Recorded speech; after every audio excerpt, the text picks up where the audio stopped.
दोस्तों नमस्कार। मैं नाथ सुनांचली कथा कहानी और उपन्यास के संग के साथ पुनः हाजिर हूँ। दोस्तों, इस समय हम लोग सुन रहे हैं उपन्यास रेहन पर रघु, जिसे लिखा है काशीनाथ सिंह ने। दोस्तों, अब तक इसके 2 खंड का वाचन मैं कर चुका हूँ। आज प्रारंभ करते हैं खंड 3। तो आइए सुनते हैं उपन्यास रेहन पर रघु के खंड 3 के भाग 1 का वाचन मेरे अर्थात नाथ सुनांचली के स्वर में। वह घर जिसे रांची के प्रोफेसर राजीव सक्सेना ने रिटायर होने के बाद अपने रहने के लिए बनारस में बनवाया था और जिसे अपनी बेटी सोनल के नाम कर दिया था, वह अशोक विहार में था। बनारस में मोहल्ले थे, नगर विहार और कॉलोनियां नहीं। इनका निर्माण शुरू हुआ 1980 और 90 के आसपास, जब पूर्वांचल और बिहार में भूमाफियाओं और बाहुबलियों का उदय हुआ। उन्होंने नगर के दक्षिण, पश्चिम और उत्तर बसे गांव के गांव खरीदे और उनकी प्लाटिंग करके बेचना शुरू किया। देखते देखते 15-20 वर्षों के अंदर गांव के वजूद खत्म हो गए और उनकी जगह नए नए नामों के साथ नगर, कॉलोनियां और विहार बस गए। यह नया बनारस था, महानगरों की तर्ज का। मोहल्लों में रहने वाले मोहल्लों और महलों में ही रहे, अपने पुश्तैनी काम धंधों, दुकानों, रोजगारों और घाटों के साथ। लेकिन इन कॉलोनियों में बसने वाले ज़्यादातर नए नागरिक थे। ये बाहर से आए थे, आसपास के जनपदों से, जिलों से, 150 किलोमीटर की दूरी से। इनके अपने गांव थे, थोड़ी बहुत जमीन थी, खेती बाड़ी थी। उन्हें समय समय पर बनारस आना ही पड़ता था, कभी कोर्ट कचहरी के काम से, कभी अस्पताल के काम से, कभी तीरथ बरत के लिए, कभी शादी ब्याह की खरीदारी के लिए, कभी बच्चों के एडमिशन और पढ़ाई के लिए। बार बार आकर लौटने से बेहतर था कि यहाँ ठहरने और रुकने का एक अस्थायी ठिकाना हो, एक डेरा हो। लेकिन ऐसा सिर्फ उन्हीं के लिए संभव था जिनके पास अपनी कोई छोटी मोटी नौकरी हो, और अगर वह नौकरी काफ़ी न हो तो बेटों में से कम एक बाहर कमा रहा हो, जिसके बच्चे गांव में बोर होते हों और वहां नहीं रहना चाहते, शहर के आदी हो गए हों और अपना हित इधर ही देखना चाहते हों। हालांकि गांव में वह सब पहुंच रहा था धीरे धीरे, जो शहर में था। बिजली भी, नल भी, फ्रिज भी, फोन भी, टीवी भी, अखबार भी। लेकिन वह मज़ा नहीं था जो शहर में था। मज़ा था भी तो उनके लिए जिनके पास ट्रैक्टर था, थ्रेशर था, पंपिंग सेट था, बोलेरो या सफारी थी, जो खेती पेट के लिए नहीं व्यवसाय के लिए कर रहे थे, जो एक नहीं एक ही साथ सभी राजनीतिक पार्टियों के हमदर्द और मददगार थे। ऐसे लोगों की कॉलोनियां भी दूसरी दूसरी थीं, लंबे चौड़े प्लाटों वाली। लेकिन अशोक विहार उनकी कॉलोनी थी, जो अध्यापक थे, बाबू थे, दोयम दर्जे के सरकारी गैर सरकारी कर्मचारी थे, और इससे भी खास बात यह कि जो या तो रिटायर हो चुके थे या निकट भविष्य में रिटायर होने वाले थे। न तो अखबारों में कोई विज्ञापन था, न किसी नुक्कड़ पर इस आशय की होर्डिंग कि इस कॉलोनी के प्लाट उन्हीं को बेचे जाएंगे जो 50-55 के ऊपर के होंगे और जल्दी ही रिटायर होंगे। लेकिन जाने यह कैसे हुआ कि जब कॉलोनी तैयार हुई तो पाया गया कि यह बूढ़ों की कॉलोनी है। ऐसे बूढ़े बूढ़ियों की जिनके बेटे बेटी अपनी बीबी और बच्चों के साथ परदेश में नौकरी कर रहे हैं। कोई कलकत्ता है, कोई दिल्ली है, तो कोई मुंबई है, कोई बंगलोर, और कईयों के तो विदेश में। इनका दुख अपरंपार था। इन्होंने बेटे बेटियों के लिए अपने गांव छोड़े थे, अपनी जन्मभूमि। यह हमारे लिए तो ठीक, चाहे जैसे रह लें, लेकिन उनके लिए नहीं। न बिजली, न पानी, न लिखने पढ़ने, न आने जाने की सुविधा।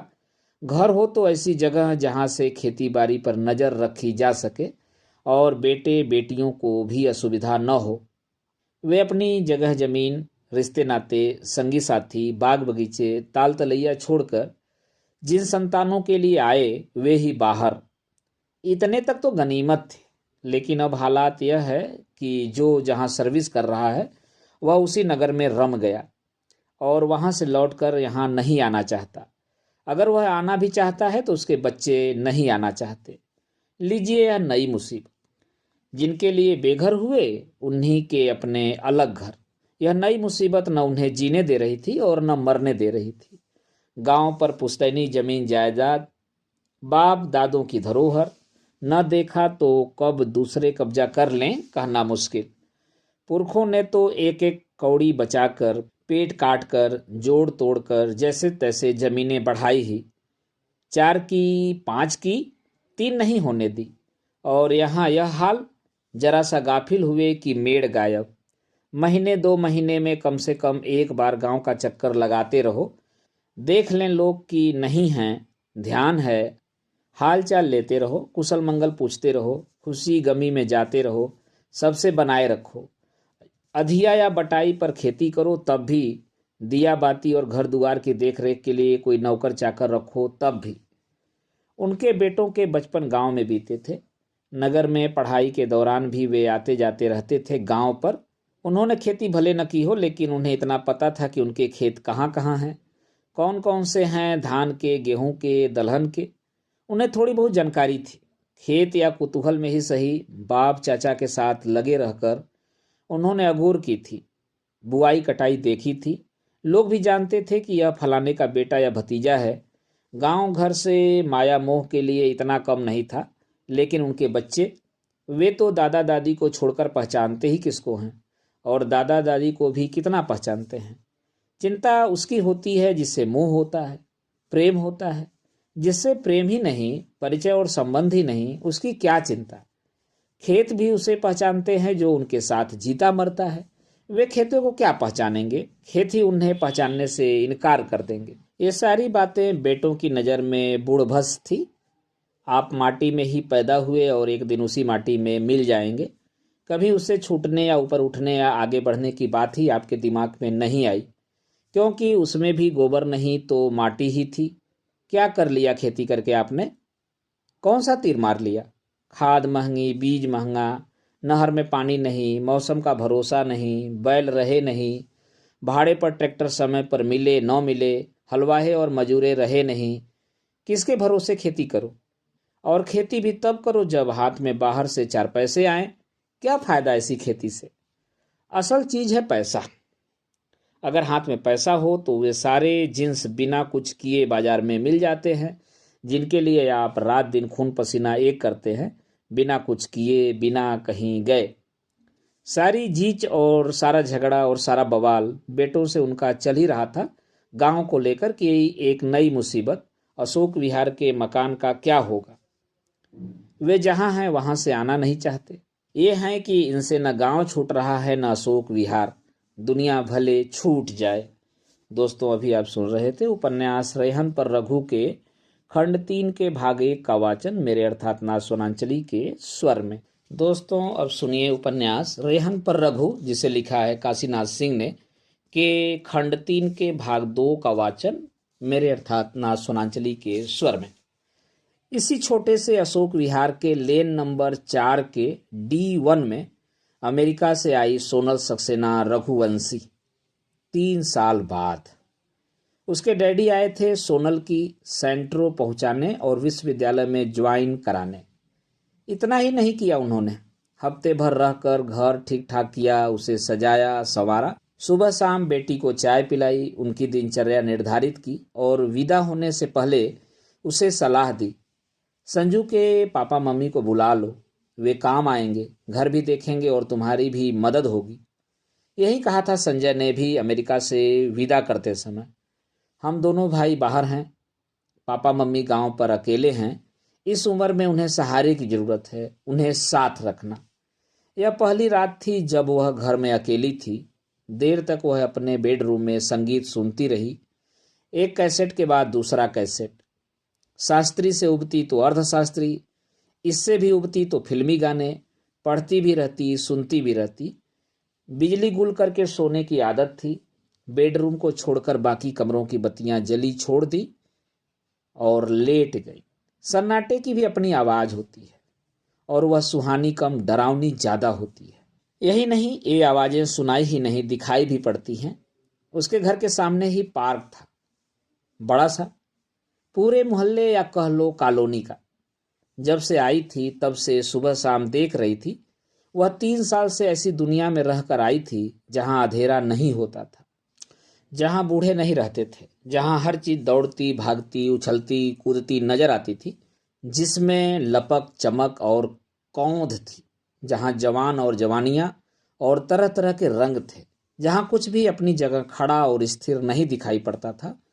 और अब यह पार्क और यह कॉलोनी, बूढ़ों, अपंगों और विकलांगों का यह विहार, फरवरी के इस महीने में खिड़कियों और दरवाजों पर थाप देती बसंती हवा और पार्क में घिसटते उड़ते सूखे झड़े बेजान पत्तों की मरमर चरमर।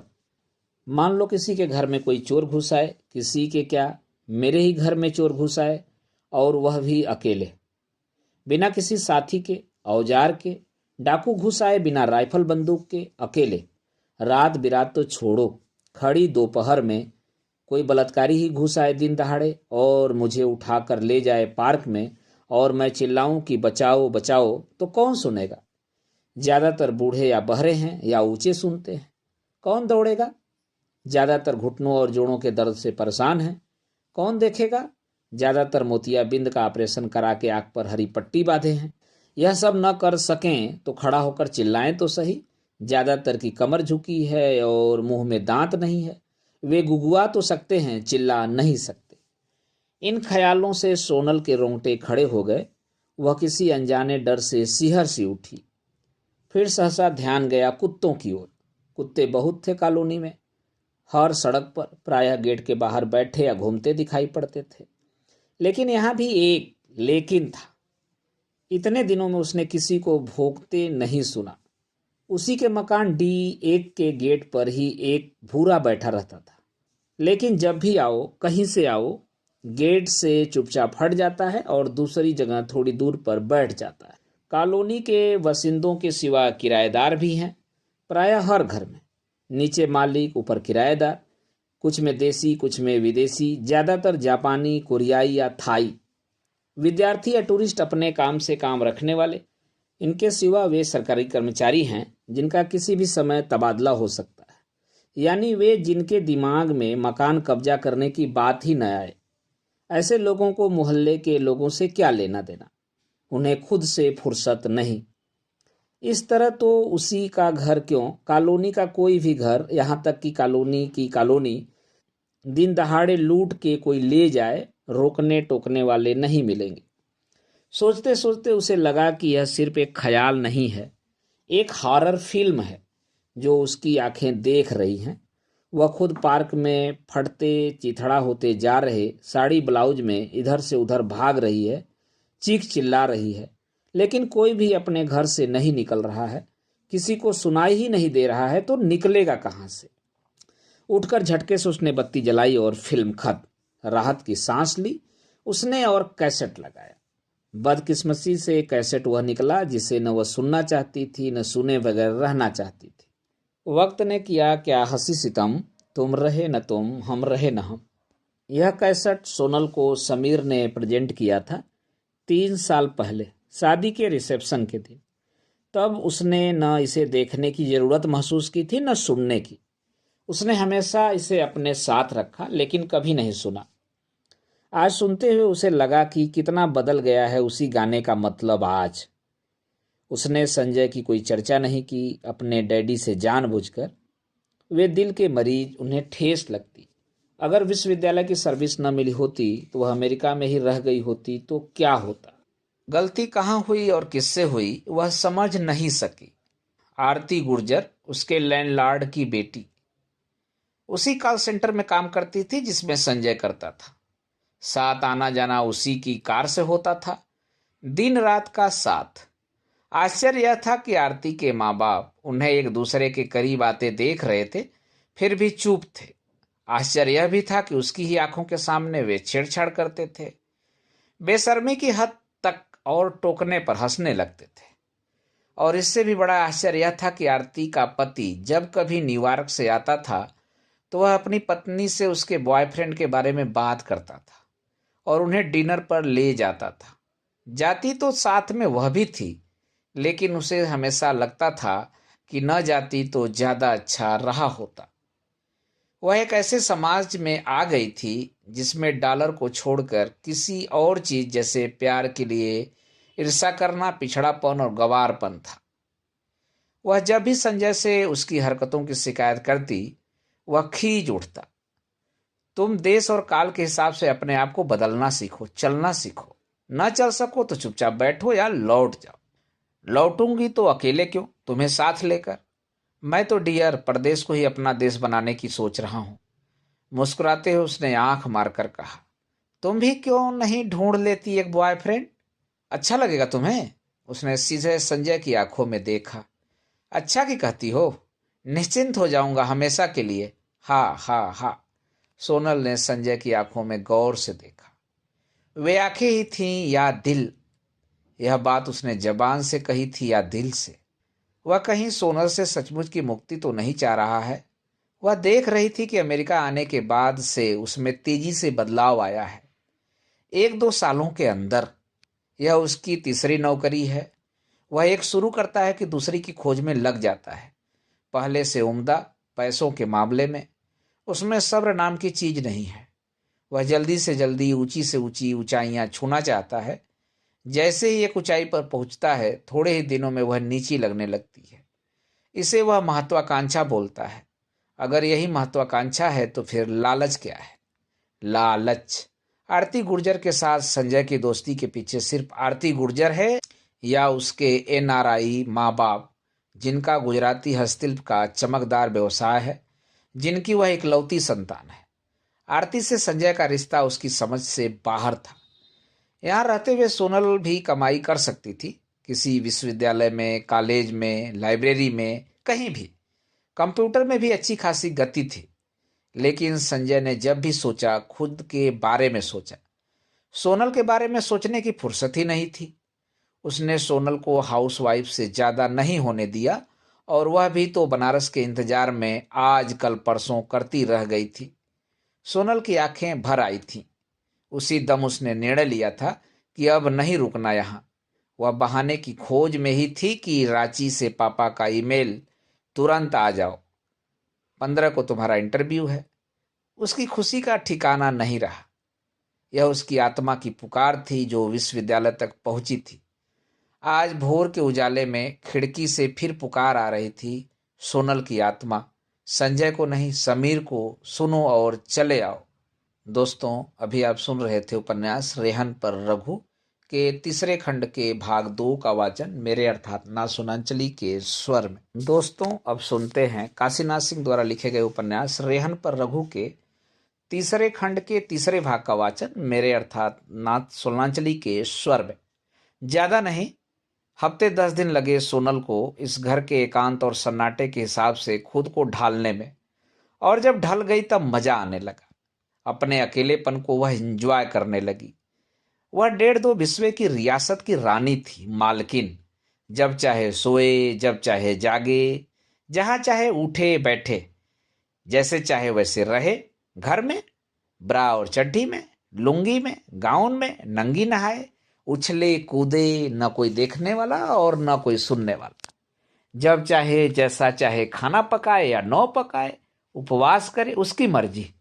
अगर साथ में यही सास ससुर हों तो यह करो, वह करो, ऐसा करो, वैसा न करो, दुनिया भर के लफड़े, टोका टोकी और बंदिशें। टेप रिकॉर्डर है, टीवी है, कंप्यूटर है, मोबाइल है, फोन है। अगर खुद को व्यस्त ही रखना चाहो तो इनके सिवा भी किताबें हैं, क्लास की तैयारियां हैं, कार है। ज्यादा नहीं, शाम को फ्रेश होने के बाद सिर्फ आधे घंटे की ड्राइव पर निकल जाओ और लौट कर आओ तो बियर या जिन का एक छोटा सा पैग और सिगरेट। सिगरेट यह कैलिफोर्निया की आदत है जिसे देर सवेर छोड़नी पड़ेगी। इस सड़े गले नगर में इसे सोनल अच्छी तरह जानती है। लेकिन समीर कहाँ है? उसने पापा को फोन किया। कुछ खास नहीं, बस ऐसे ही। जब वो रिसर्च कर रही थी इतिहास में, तभी समीर से परिचय हुआ था। एक तेज तर्राक आकर्षक युवक, अच्छे खाते पीते घर का, उससे 2 साल सीनियर और राजनीति में पीएचडी। नौकरी मिल रही थी, लेकिन उसने अपने हित को न देखकर किसानों मजदूरों को हित को देखा। उसमें देश और दुनिया और समाज के हर मुद्दे पर लंबी बहस करने और विश्लेषण करने की दक्षता थी। उसने राजनीतिक एक्टिविस्ट होना पसंद किया।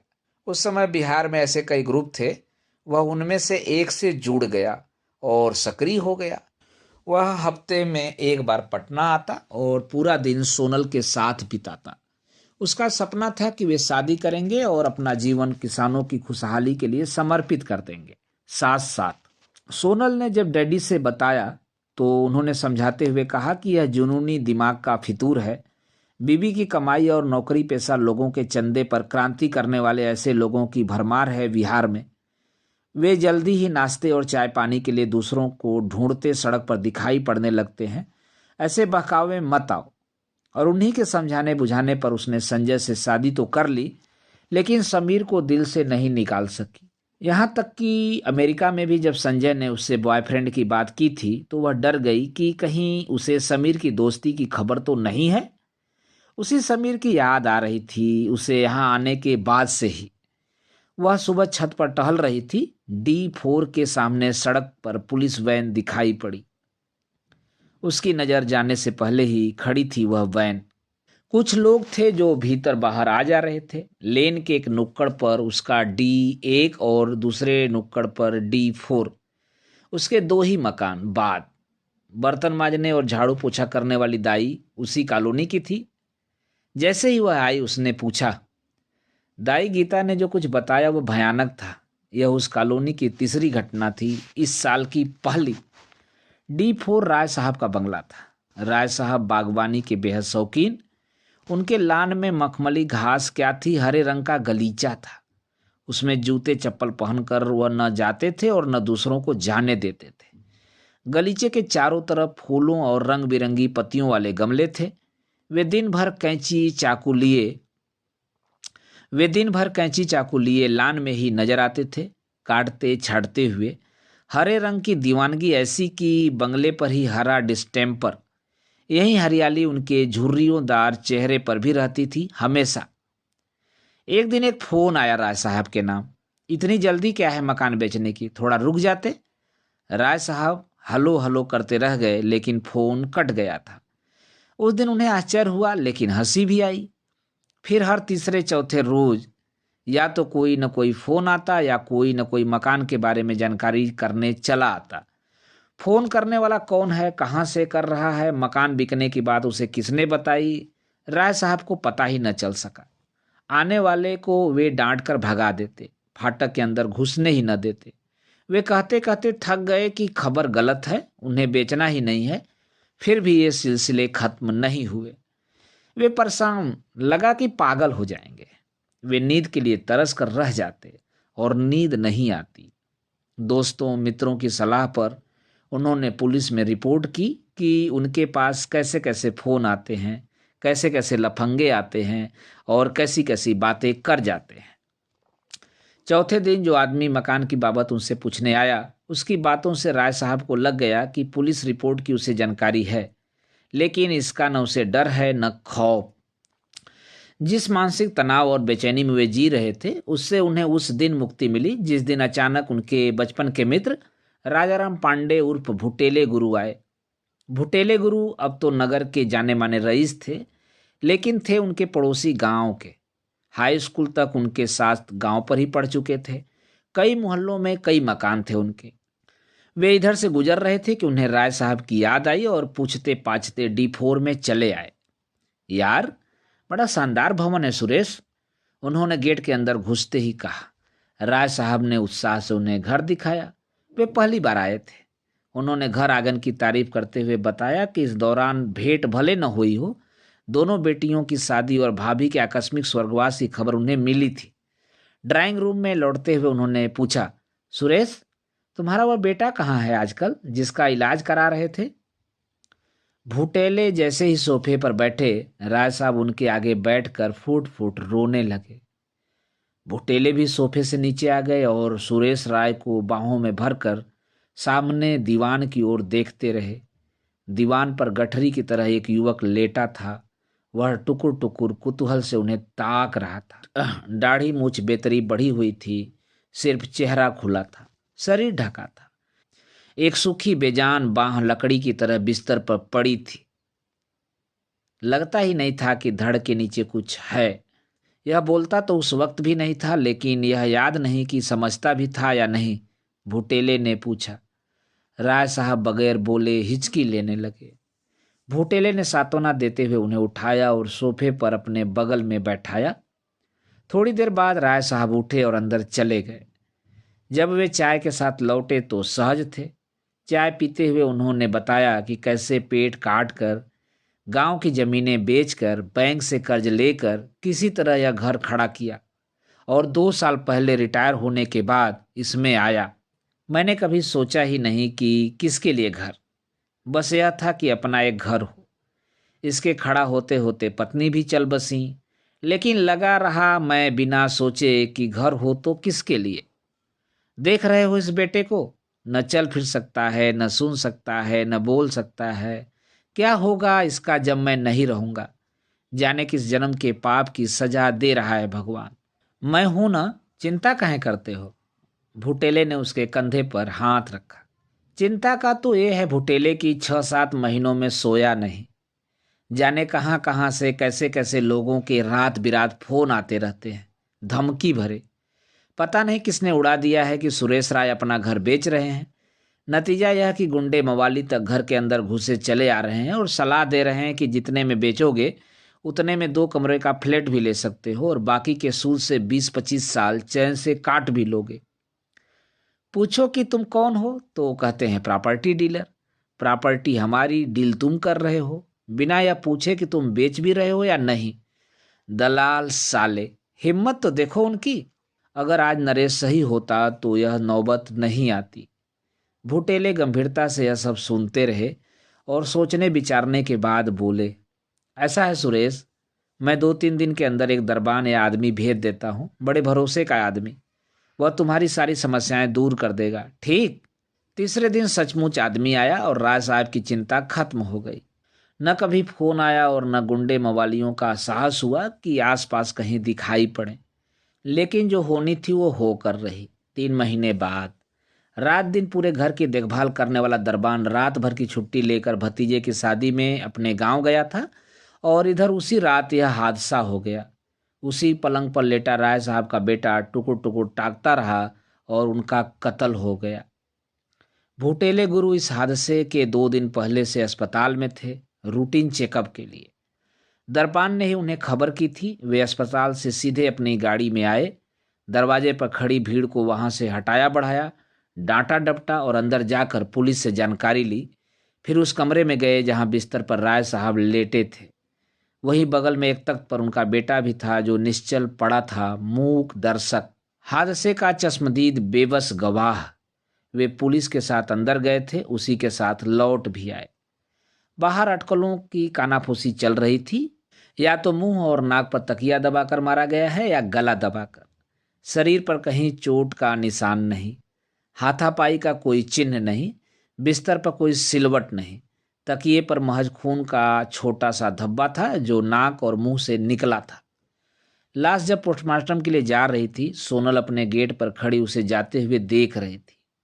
कॉलोनी में मकान कब्जा करने की तीसरी घटना। घर में तो वह भी अकेली थी। विश्वविद्यालय आने जाने का समय निश्चित। किसी दिन दोपहर से पहले क्लासेस, किसी दिन दोपहर के बाद। घर में कोई नहीं। दिन में तो चोरियां ही हो सकती हैं, लेकिन रात में तो हत्या तक संभव है। इस कल्पना से ही उसे कपकपी छूट आई। आंखों में उतरने वाली सिहरन पूरे बदन में फैल गई। वह इसी उधड़बुन में पूरे दिन पड़ी रही। नौकर न मिल रहे थे, न रखना मुनासिब था। नौकरानी झाड़ू बुहारू पोछा से आगे के लिए तैयार नहीं। बार बार उसका ध्यान जा रहा था ससुराल पर।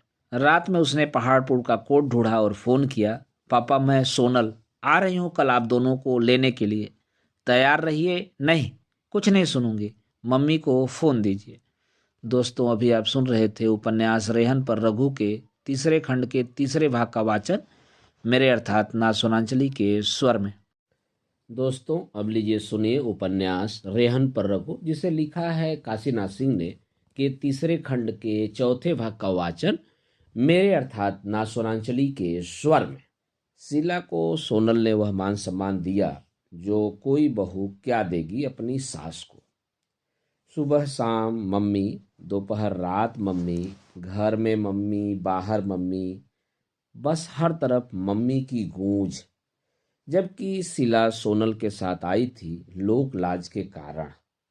इस कारण से कि न जाए तो बेटा उनके बारे में क्या सोचेगा, कि जिस बेटे के सहारे बुढ़ापा कटना है उसकी औरत की कैसे न सुने। न सुने तो वह उनकी क्यों सुनेगा। लोग अपने बच्चों का भविष्य क्यों संवारते हैं? इसलिए कि उनके भविष्य में उनका अपना भविष्य भी छिपा रहता है। कायदे से देखा जाए तो वे उनका नहीं अपना ही भविष्य संवारते हैं।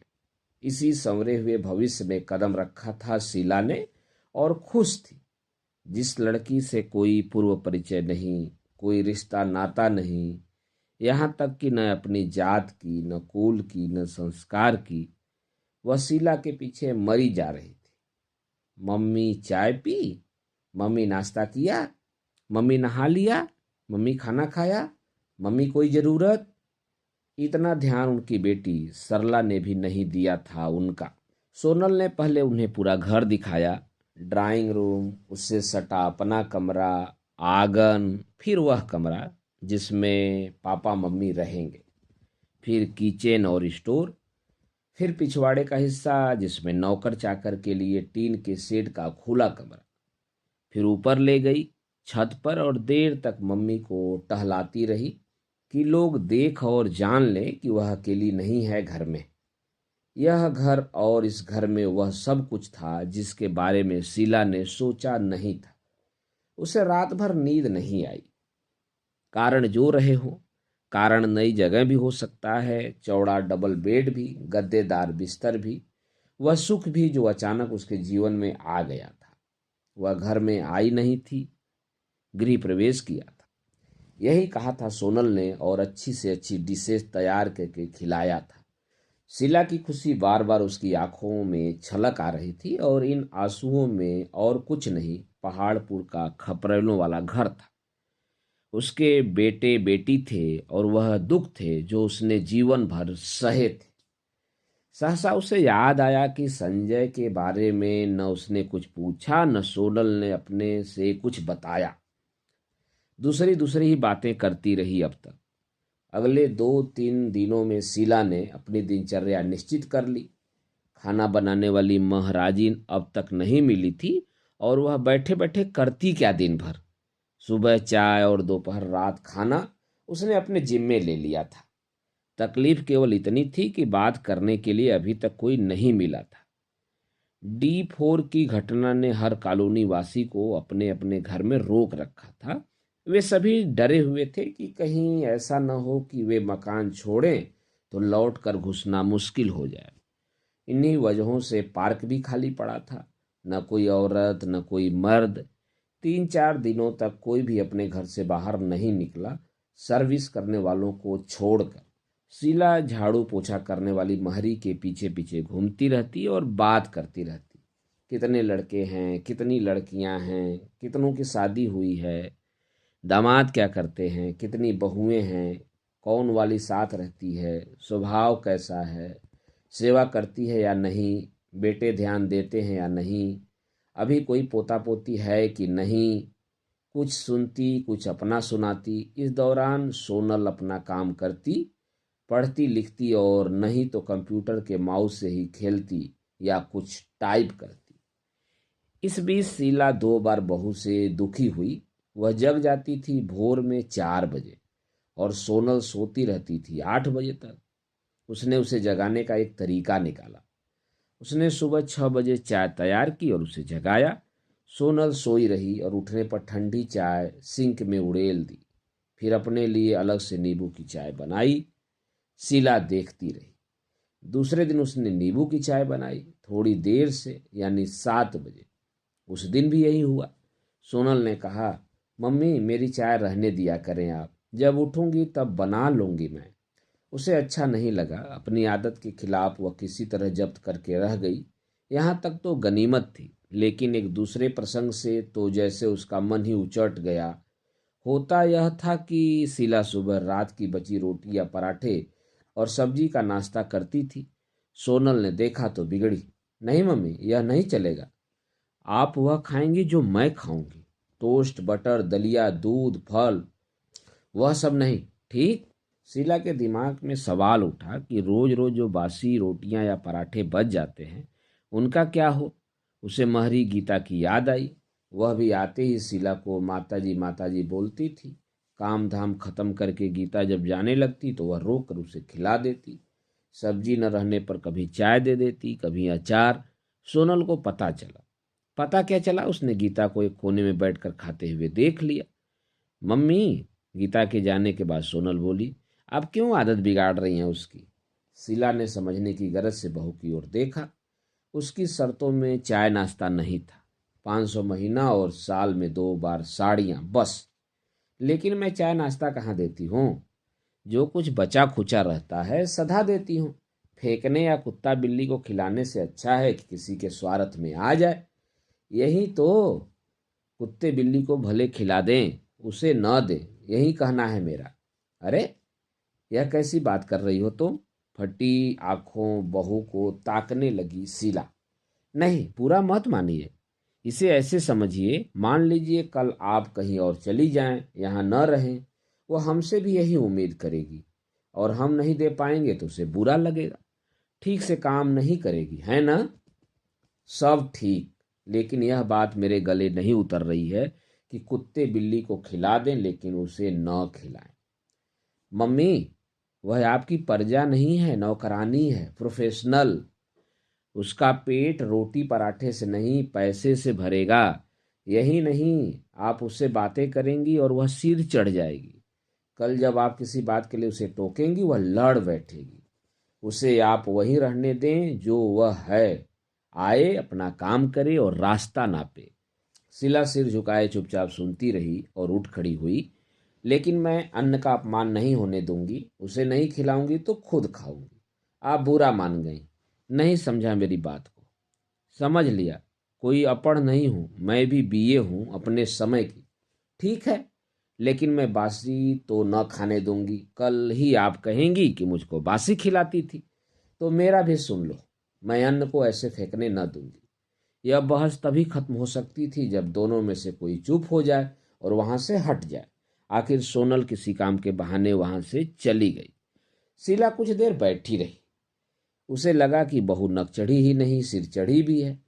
पैदा करती तब उसे अनाज का मोल भी पता चलता। माँ बाप की इकलौती औलाद, जात की लाला, खेत खलिहान से मतलब नहीं। उसे क्या मालूम अपनी फसल के सुख दुख का। वह घर के पिछवाड़े गई जहां रघुनाथ बाहर से घूमकर आए थे और नहाने जा रहे थे। उसने जैसे ही शुरू किया वैसे ही रघुनाथ ने टोका। सही कहा उसने, बहू को सुनने और उसके साथ रहने की आदत डालो। क्या तुम्हारा भी यही कहना है? नहीं, मेरा यह नहीं कहना है। मेरा यह कहना है कि जिसके घर में रहती हो, जिसका खाती हो पहनती हो, उसे अनसुना मत करो। वह करो जो वह चाहती है। राशन मैं लाई हूँ, चाय नाश्ता मैं बनाती हूँ, खाना मैं पकाती हूँ, जो कोई आता है उसे उठाती बैठाती हूँ, और मेरी कोई वक़्त ही नहीं। अच्छा, जाओ तुम यहाँ से, जो करना है करो, झुंझलाकर रघुनाथ बोले और बाथरूम में चले गए। मैं नहीं रहूंगी यहाँ, मुझे गांव पहुंचा दो, और नहीं पहुंचाओगे तो खुद चली जाऊंगी। बाथरूम के अंदर से ही रघुनाथ ने हंसते हुए कहा, अरे, बहू से तो पूछ लो, अपने से नहीं आई हो, तुम वहीं लाई है। कैसे है वह गाना? उन्होंने नल खोल दिया और गाना शुरू किया। अभी न जाओ छोड़कर कि दिल अभी भरा नहीं, अभी अभी तो आई हो बहार बन के छाई हो, अभी जरा बहक तो लूं, अभी जरा। शाम को 4 बजे के आसपास सरला का फोन आया, बहुत दिनों बाद। काफी दुखी और शिकायती स्वर में। उठाया शीला ने ही। सोनल कॉलेज गई थी, घर पर वहीं थी। इससे पहले उसने 2-3 बार गांव पर फोन किया था। उसकी बदकिस्मती से रिसीवर उठाया था रघुनाथ ने, और उसका नाम सुनते ही बिना पूछे या बोले रख दिया था। इसका चर्चा भी नहीं किया था शीला से। माँ, अब तो आ सकती हो मेरे यहाँ। ऐसे क्यों बोल रही हो सरला? शीला रुआंसी हो उठी। मैंने शादी नहीं की माँ, पापा से भी बोल देना। उनकी बात नहीं जानती, लेकिन मैं तो तैयार बैठी हूँ, जब कहो तब मैं आ जाऊं। ठीक है, अगले 10-15 दिनों के भीतर कोई व्यवस्था करती हूँ। लेकिन तुमने शादी क्यों नहीं की? हम तो मान चुके थे कि हो गई होगी। माँ, मैंने सोच लिया है, भगवान और ब्याह के बिना भी जिया जा सकता है। रहा जा सकता है। किसी बात की फिक्र मत करना, ठीक? सरला ने रिसीवर रख दिया। शीला जहां की तहां खड़ी। उसकी समझ में नहीं आया कि यह अच्छा हुआ या बुरा। उसने रघुनाथ को सूचना दी। रघुनाथ ने सिर्फ इतना कहा कि इससे तो अच्छा था कि वह शादी ही कर लेती। दोस्तों, अभी आप सुन रहे थे उपन्यास रेहन पर रघु के तीसरे खंड के चौथे भाग का वाचन मेरे अर्थात नाथ सोनांचली के स्वर में।